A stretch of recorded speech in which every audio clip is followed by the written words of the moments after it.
Uh, I have to say we're the last ones to know inside this house na mga mangyayari sa may Montolo set. Parang, if people ask us, ano ba mangyayari? Kasi kami, hindi din namin alam unless ibigay yung script. And minsan yung final script na ibinibigay sa amin so that we can report out on the spot. Minsan, napapalitan pa. At tulad na mga nangyari sa previous editions, minsan nga, yung script na ibibigay sa'yo, hindi pa yun yung totoo. Pinakatago. So, ang daming twists ng Big Brother na talagang, it's challenging at the same time exciting. But for this particular season, since Gen 11, we're playing around the idea of Gen, di ba? Right. Parang yun yung challenge naman para sa akin personally. Kasi gusto kong malaman kung ano nga ba yung generation ngayon, kung paano gumalaw, paano magsalita. Gusto ko sila intindihin. Right. So, that's one big challenge and excitement on that part. Melay, bakit sa tingin mo, 19 years na yung PBB, pero meron pa rin yung interest ng mga tao to join and be part of PBB? In English. Recitation pala to. Hindi ako talaga. Alam mo bakit? Parang ang Pinoy Big Brother kasi parang naging tradisyon na siya ng Pinoy. At saka, siyempre, nag-iisa lang ba yung bahay ni Kuya? Hindi naman itong Pinoy Big Brother Village, di ba?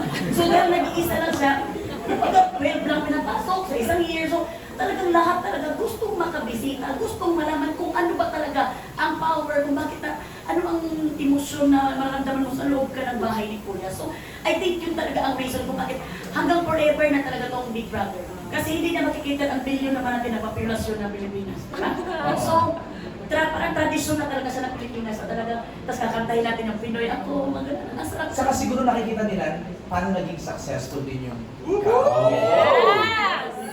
Pero ay, busy ko rin. Talagang isa din yun.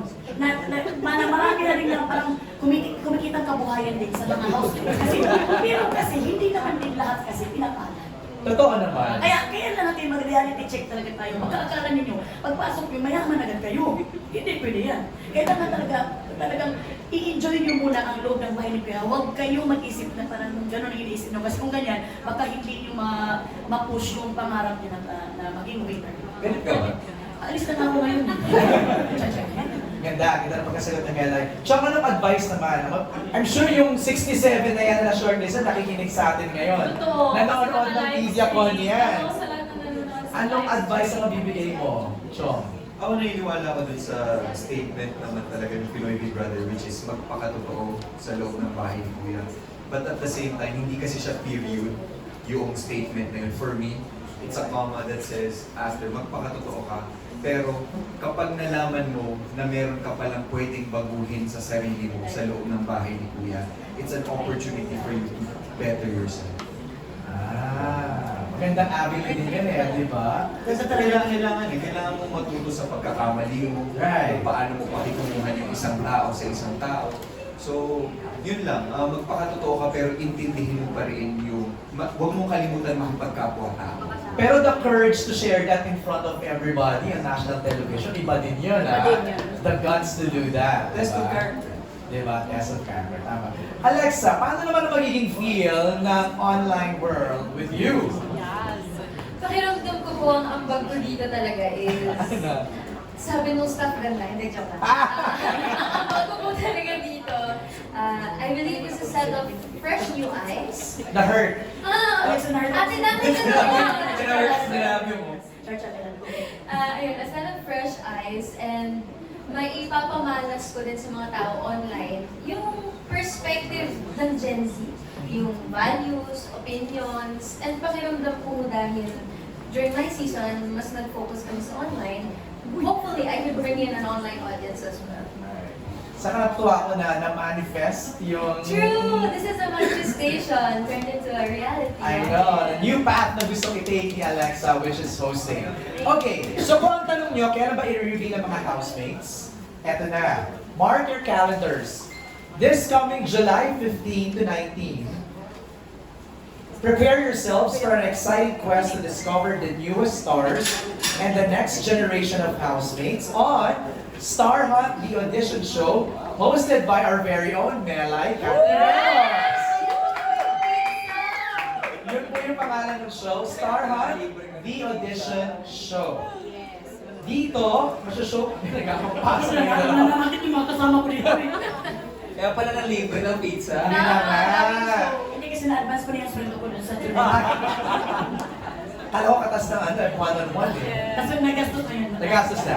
So sa show po na to, it will showcase the journeys of thousands of aspiring housemates and star magic artists hopefuls.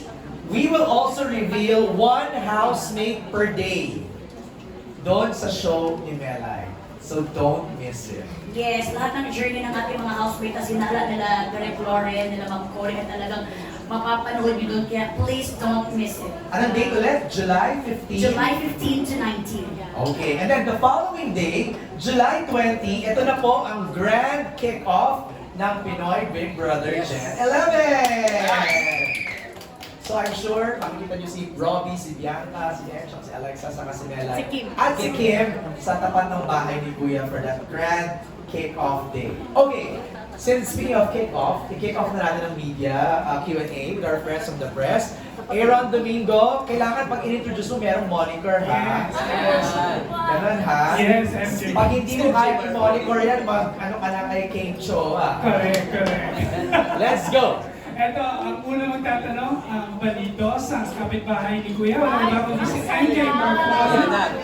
TV5. Thank you so much, Aaron. Yes. Congratulations first of all, na-excite kami dahil ang lapit na pala talaga na makilala natin yung mga maging housemates natin, mapanood natin kayo. Pero yung first question ko kay Melay, para sa mga future housemates natin, ano yung pinaka-naging challenging sa'yo upon, of course, yung journey mo sa bahay ni Kuya, na siguro pag napanood nila itong answer mo dito, eh may ma-pick up sila. Ang pinaka-challenge ko talaga is, syempre, yung malayo naman sa ito magkawala sa yung malayo ka ba sa pamilya mo? Yun ang pinaka-challenge mo. Homesick ka. Inuwan mo lang pala kung masawa at anak doon. So, homesick na ako. Ano pa ngayon, di ba? So, yun ang pinaka-challenging kasi all in all naman, thank you Lord. Blessing talaga maging housemate sa bahay ni Kuya. Libre ka ng kuryente, libre ka ng tubig. Pag in-stay mo, di ba? At libre ka ng pagkain. So, ang kuwanin mo lang, magpakatotoo ka na lang at mag-enjoy. Yun na lang. Huwag ka nang madaming iniisip na kailangan manalo ka. Huwag. I-enjoy mo number one. And ang pagka-challenging, malayo lang sa pamilya. Yun lang. Mahirap pa mag-CR sa bahay ni Kuya. Oh! Madali lang naman. Yung nanonood lang mahirap. Hindi, because kailangan talaga na may camera. Conscious kasi kami kanina na naki-CR, kami pinag-usapan namin yun. Hindi na ko yung Wala pa yan. Wala pa yan. Hindi kasi kailangan malaman kasi kunwari sila kung may mayari mas like ka ba dyan. May mga emergency tayo pa. Pero For safety reasons. hindi yan para matingnan yung mga kuhan. Kasi talagang for emergency purposes na yun ang kanang. As in, naliligo ka ng kwan dun sa ano? Noong una mga hindi pa, pero nung mga kalaunan parang okay na. Hindi na nahiya kasi ang nahiya na yung nanonood. Gumagana na yung camera. I-share mo na yun, MJ, yung experience sa CR. Kayo, ikaw, Bianca, conscious ka ba nun? No, so, ito yung gusto namin i-share tungkol sa banyo sa camera. Lahat kasi yun yung tanong, di ba? So, ang camera dito sa loob ng bahay, yung sinasabi ni Mary, yung parang, tulad, di ba, umayari yun minsan nakita niyo sa TV, yung naglalagay yung mga housemates. Ang camera sa dalawang banyo, which is yung toilet and then yung liguan, para siyang security cam lang, lipstick camera. Hindi siya nag-zoom in, hindi siya nag-move. Kasi nga, for, parang CCTV, yung maliliit na CCTV, for emergency purposes talaga. Kasi minsan, may magagalit, tapos nag-lock doon. I think in our edition, there was someone who locked or closed the door. Tapos nandun siya. So, para mabantayan pa rin. And then, minsan nagkukonive, di ba, plano ng mga ganyan sa bahay. Eh, bawal Is that why yung lock nasa labas? Kasi yun yung nalaman ko na parang mali yung bukas ko. There's actually no lock. Yun Kaya yung- meron siya. Yung lock niya nasa labas. Yes. Parang pinipindot from the outside. So hindi mo ka pwede i-lock from the inside. For Pero- safety purpose. Pero this season, ang camera kasi last time dito. This season sa baba. Char na kuloy. Sa taas. Continue dito sa taas. Char. Ang dumi. Ikaw, Alexa, na-conscious ka ba nun? Sobra po. May nangako ako noon na maliligo ako ng naka-swimsuit ako. Yes, Totoo? naka-swimsuit po ako Pagbabae talaga. talaga. Kaso, you're only allotted 5 minutes to shower. Hindi ko malbanaw yung sabon. Nasa swimsuit. Sabi ko, I give up. Go enjoy the show. Wala na to. mga boys? Chong, Robbie. Naka-swimsuit po ako. Naka-swimming trunks naman ako. Okay. Oh, and that time 5 minutes to eh. Tapos pwede pa yung time namin na magsabay-sabay. Tapos nag-accumulate yung 5, 5, 5. So kung tatlo kayong sabay-sabay, 15 minutes. Oh! Tapos iniba na yung rule after one by one na. Mautak kayo ah. Oo, syempre. Eh, Chong. Same, pareho din. Nagsimula, gusto ko pa naka-underwear, naka-brief ng Avon. Tapos, Nakisingit ko. and then, after like mga second day, third day, wala nang pakialam. Like, gawin mo lang kung ano gusto mong gawin sa loob. Right. There's no footage whatsoever. Right. Everyone knows what they did or seen doing their personal stuff. So your privacy is very much protected. Correct. Thank you, Dere. Last na yung ano ah. Dapat si Dre na MJ. Simple lang. Thank you so much for that. Thank you.